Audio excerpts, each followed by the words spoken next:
మాజీ మంత్రి కాంగ్రెస్ సీనియర్ నేత జానారెడ్డి మళ్ళీ కాంగ్రెస్ ప్రభుత్వంలోకి రానున్నారా?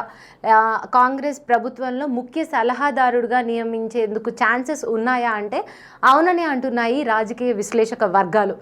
ఎందుకంటే మొన్న తీన్మార్ వలన కాంగ్రెస్ పార్టీ మీద ఘాటు వ్యాఖ్యలు చేసిన టైంలో దాని మీద జానారెడ్డి స్పందించారు. నేను ప్రత్యక్ష రాజకీయాలకు దూరంగా ఉంటున్నాను, కానీ ఏదన్నా ప్రభుత్వానికి సలహాలు సూచనలు చేయాల్సి వస్తే నేను కంపల్సరీ చేస్తాను అన్నట్లు జానారెడ్డి మాట్లాడడం జరిగింది.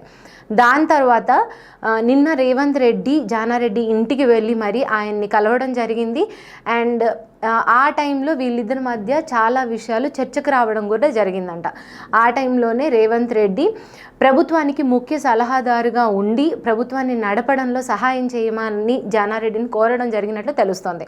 ఎందుకంటే ఇంతకుముందు జానారెడ్డి కీలక శాఖలకు మంత్రులుగా ఉండడం జరిగింది. అండ్ దట్టు మళ్ళీ కాంగ్రెస్లో ఆయన చాలా సీనియర్ నేత. ఇప్పుడంటే ప్రత్యక్ష రాజకీయాలు దూరంగా ఉన్నారు. ఎందుకంటే ఆయన ఇద్దరు కొడుకులు కూడా, ఒకరు ఎంపీగా అండ్ ఒకళ్ళు ఎమ్మెల్యేగా ప్రత్యక్ష రాజకీయాల్లో బిజీ అయిన తర్వాత ఆయన కొంచెం ప్రత్యక్ష రాజకీయాల నుంచి దూరంగా ఉండడం అయితే జరిగింది. ఈ టైంలో తీన్మార్ మల్లన్న కాంగ్రెస్ పార్టీ మీద అండ్ జరిగిన సర్వేల మీద అది జానారెడ్డి సర్వే అని మాట్లాడడం, కాంగ్రెస్ పార్టీ మీద కొన్ని అవాకులు చవాకులు పేలడంతో దానికి కౌంటర్ ఇస్తూ జానారెడ్డి బయటకు వచ్చి మాట్లాడడం అయితే జరిగింది. ఈ టైంలో అది జరిగిన నెక్స్ట్ డేనే రేవంత్ రెడ్డి, అంటే నిన్న క్యాబినెట్ మీటింగ్ ఉండింది, దానికి ముందే వీళ్ళిద్దరి భేటీ జరిగింది.